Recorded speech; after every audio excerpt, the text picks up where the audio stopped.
আমাদের গিগাওয়াট হচ্ছে আমাদের ডিমান্ড, পিক ডিমান্ড। এটা হয়তো উইন্টারে সেটা ফল করে 7-8 গিগাওয়াটে আসে, কিন্তু আমাদের দেখা যায় এইটাও হচ্ছে আমরা নিজেরা হচ্ছে সোর্স করতে পারবো না।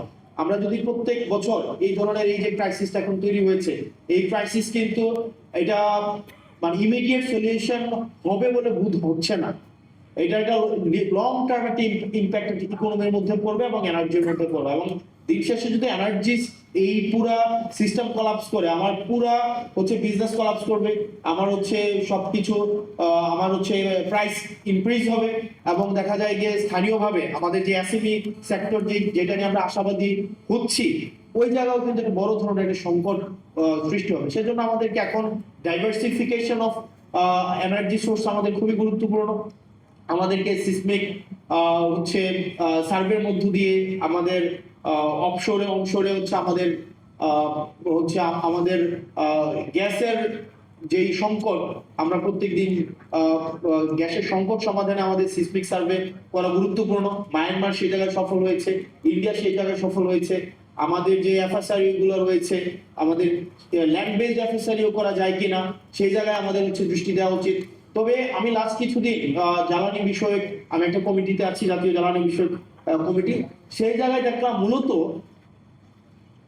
বিশেষ করে আমলাদের মধ্যে অনেকেই, সব আমলা না, আমলাদের মধ্যে অনেকেই যে এলএনজির সাথে রিলেটেড সে গভর্নমেন্টকে পুশ করার চেষ্টা করে এলএনজি কিভাবে আমাদের দেশে হচ্ছে এনার্জি সংকট নিরসনে সহায়তা করবে। কারণ এলএনজি কোম্পানিগুলো তারা ইম্পোর্ট করে, মানে হচ্ছে ইনভেস্ট করে, এবং দেখা যায় রিটায়ারমেন্টের পরে দেখা যায় ওই আমলা ওই এলএনজি কোম্পানির কোন একটা অ্যাডভাইজরি হচ্ছে চাকরি বাকরি করে বা কোনো একটা পোস্টে যায়।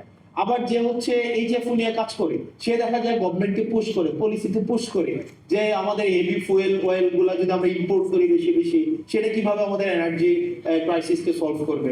আমাদের দেখা যায় যে ডিজেল নিয়ে কাজ করে, সে গভর্নমেন্টকে পুশ করে কেমনে ডিজেলকে হচ্ছে আপনার যদি গভর্নমেন্ট ডিজেল বিভিন্ন জায়গা থেকে কিনে, স্পট মার্কেট থেকে কিনে, এখানে দেখা যায় গভর্নমেন্টের মধ্যে অনেকগুলো হচ্ছে এজেন্ট আছে, মানে গভর্নমেন্টের অনেক আমলার হচ্ছে বিভিন্ন কোম্পানির এজেন্ট হিসেবে হচ্ছে এখানে পারপাস সার্ভ করে। এবং এটা খুবই আমাদের জন্য দুঃখজনক। আমাদের আমলাদের মধ্যে অনেকেই, সব আমলা না, অনেক আমলা হচ্ছে দেশপ্রেমিক, অনেকরা হচ্ছে স্যাক্রিফাইসিং, কিন্তু অনেক আমলাই আছে তারা সরকারি চাকরির এই ক্যাপটাকে ব্যবহার করে বেসিক্যালি বিভিন্ন কোম্পানির পারপাস সার্ভ করে, এবং গভর্নমেন্টের পলিসিতে তারা তাদের ব্যক্তিগত এজেন্ডাকে পিনাট্রেট করার চেষ্টা করে। তো সেই জায়গা থেকে আমরা যদি এনার্জিতে ডিপেন্ডেন্ট হইতে চাই, আমাদের বিভিন্ন স্টেক হোল্ডারদেরকে নিয়ে আমাদের অবশ্যই আমাদেরকে রিনিউয়েবলস এর মধ্যে যাইতে হবে। রিনিউয়েবলস এর মধ্যে যদি আমরা যাইতে পারি, তাইলে হচ্ছে আমরা যদি এটাকে ডাইভার্সিফাই করতে পারি, আমাদের অ্যাটলিস্ট 7 গিগাওয়াট থেকে 9 গিগাওয়াটে আমরা যদি এটাকে আপলিফট করতে পারি, তাইলে আমাদের যেই মানে ইন জেনারেল যে ডিমান্ড আমাদের প্রত্যেক বছর থাকে, এটাকে আমাদের মিট করা অনেক বেশি সহজ হবে।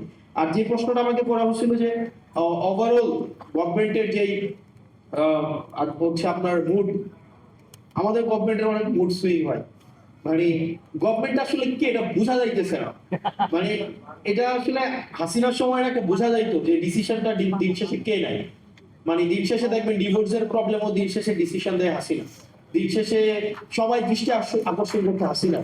তো এখন আসলে এই জায়গায় মানে ডিসিশনটা আমার কাছে মনে হইতেছে there are so many governments within the government, আমার কাছে এটা মনে হইতেছে, মানে আমি নিশ্চিত না। কারণ এবং আপনি দেখবেন খুব শীঘ্রই এটা বলা হবে যে আমাদের প্রাইম মিনিস্টারকে, এইচপিএম কে ভুল বোঝানো হয়। এখন ভুলটা বুঝায় কারা? দেখা যায় এখানে অনেক ধরনের ফ্রিঞ্জ এলিমেন্ট আমার কাছে মনে হয় গভর্নমেন্টের সাথে আছে, যারা আমাদের যে জন আকাঙ্ক্ষা তৈরি হয়েছিল, রাষ্ট্রের যে আকাঙ্ক্ষা তৈরি হয়েছিল, সেই জায়গা থেকে গভর্নমেন্টকে অনেক দূরে সরিয়ে নিচ্ছে। এবং এখানে আমাদের যে সংস্কারের ইনস্টিটিউশনাল আমাদের ইন্ডিপেন্ডেন্ট হওয়ার কথা ছিল, আমাদের জুডিশিয়ারি হচ্ছে ইন্ডিপেন্ডেন্ট হওয়ার কথা ছিল, আমাদের বিউরোক্রেসি জায়গায় হচ্ছে একটা মেসিভ একটা আমাদের এটা হচ্ছে রিস্ট্রাকচার হওয়ার দরকার ছিল, আমাদের পুলিশ সংস্কার কমিশন হওয়ার দরকার ছিল।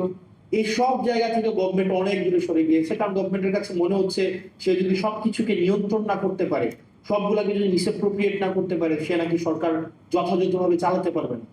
এখন আমার কাছে ম্যাডাম খুব ভালো বলেছেন কিছুক্ষণ আগে যে শেখ হাসিনা থেকে তো সবচেয়ে বেশি হচ্ছে শক্তিশালী মানে সেন্ট্রাল, একদম সবকিছুকে সেন্ট্রালাইজ করা, হাসিনা কেন্দ্রিক যেভাবে সবকিছু সেন্ট্রালাইজ হয়েছে, এর থেকে শক্তিশালী তো আর কেউ থাকে নাই, আর কেউ ছিল না। তারপরেও তো শেখ হাসিনা টিকে থাকতে পারে নাই। এখন গভর্নমেন্টের মাথার মধ্যে যদি এটা এখন হয় যে আমাকে সবকিছুই নিয়ন্ত্রণ আমার লাগবে, সবকিছুই আপনার হচ্ছে তারিখ দিয়ে এসে সমাধান করতে হবে। একদিন দেখলাম যে মিনিস্ট্রিতে কোনো এক এমপ্লয়ের ওনার ছেলে হারাই গেছে, এইটা হচ্ছে এই জায়গায় হচ্ছে তারিখ দেওয়া হচ্ছে এই জিনিসটাকে সলভ করতে হয়েছে। তো এই জিনিসটা আমাদের জন্য কোনো সুখকর নয়। এবং ওই দিন জনাব সালাউদ্দিন সাহেব বললেন, উনি স্বীকার করলেন, এটা গভর্নমেন্টের একটা দীনতা, উনি স্বীকার করলেন যে আমরা আসলে যে এক রকমের এটা ওনাদের হচ্ছে সংস্কার নির্বাচন হওয়ার জন্য ওনারা তখন যা বলেছে সেটা মেনে নিয়েছে, মানে যা বলেছে সেটা মেনে নিয়েছে, শুধুমাত্র নির্বাচনটা যেন হয়ে যায়। এবং এটা এক ধরনের এর থেকে ভণ্ডামি, মানে উনি একটা সংসদের মধ্যে দাঁড়িয়ে উনি ওনার ভণ্ডামি, ওনার হিপোক্রেসিকে জাতির সামনে প্রকাশ করছেন যে আমরা স্বীকার করে নিচ্ছি যে নির্বাচন যেন কোনোভাবেই পিছানো না হয়, সেজন্য আমরা এক রকমের করেছি মুঘলের হাতে খানা খেতে হবে একসাথে, এইভাবে হচ্ছে আমরা নির্বাচনটাকে মেনে নিয়েছি এবং সংস্কার উৎসব আপনারা যা বলেছেন সেটাকে আমরা মেনে নিয়েছি। এখন যেহেতু আমরা নির্বাচিত হয়ে গিয়েছি, এখন আর মানুষকে পিপলকে কেয়ার করার আমাদের কোনো সময় নাই। তো সেজন্য আমার কাছে মনে হয় এটা খুব সুখকর এবং দীর্ঘমেয়াদী কোনো ইতিবাচক প্রভাব রাখবে বলে আমার মনে হয় না। এবং আমাদের প্রত্যেকটা সিটিজেন বিট্রেড ফিল করছে, চিটেড ফিল করছে এবং প্রতিষ্ঠানগুলো বিট্রেড ফিল করছে। কারণ আপনি আপনি বলেছেন এবং পুলিশ পুলিশ সংস্কার কমিশন, পুলিশকে পুলিশের সুরক্ষার জন্য পুলিশ সংস্কার কমিশন দরকার ছিল।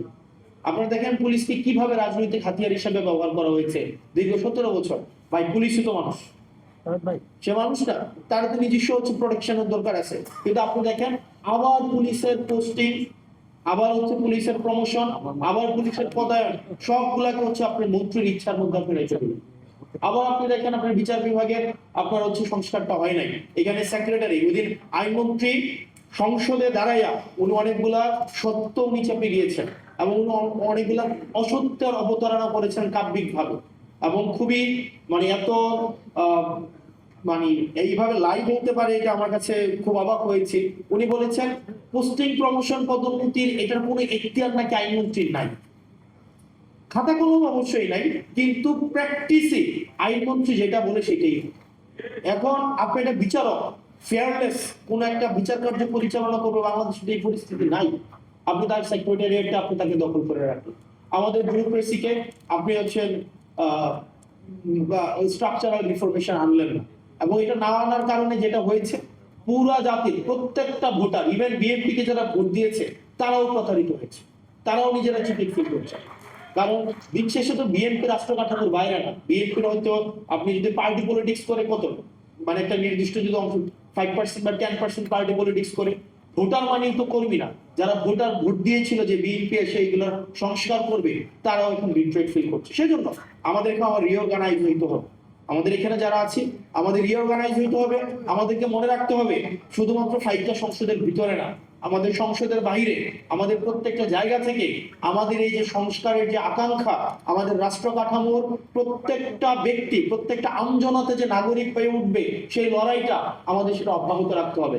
সেটা সংসদের ভিতরে এবং সংসদের বাইরে একইভাবে অব্যাহত রাখতে হবে। আবার যেন এমন কোন সিস্টেম বিদ্যমান না থাকে যে সিস্টেমের মধ্য দিয়ে আবার নতুন করে শেখ হাসিনা উৎপাদন না হয়। আমাদের আবার মাথায় রাখতে হবে সেটার মধ্য দিয়ে একজন ব্যক্তি ঢুকবে, ঢুকে আবার শেখ হাসিনা হয়ে বের হবে, এরকম কোন যেন রাষ্ট্র ব্যবস্থা বাংলাদেশে বিদ্যমান না থাকে। সেজন্য আমাদের লড়াইটা অব্যাহত রাখতে হবে। আপনারা ভালো থাকবেন, আপনারা সুস্থ থাকবেন, আপনাদের সাথে দেখা হবে। এবং আমরা অবশ্যই আমরা যেহেতু 5ই আগস্ট জুলাইয়ের মধ্য দিয়ে আমরা এই পর্যন্ত গিয়েছি, আমরা সংস্কার অবশ্যই আনবো, আজকে না হোক আগামীকাল না হোক পরশু। এটা অবশ্যই এটা জাতি, এটা হচ্ছে আমাদের নিয়তি এবং এটা হচ্ছে আমাদের চূড়ান্ত, আমাদের বাংলাদেশের প্রয়োজন, বাংলাদেশের চূড়ান্ত নিয়তি হচ্ছে এই সংস্কার। আপনারা ভালো থাকবেন। আসসালামু আলাইকুম।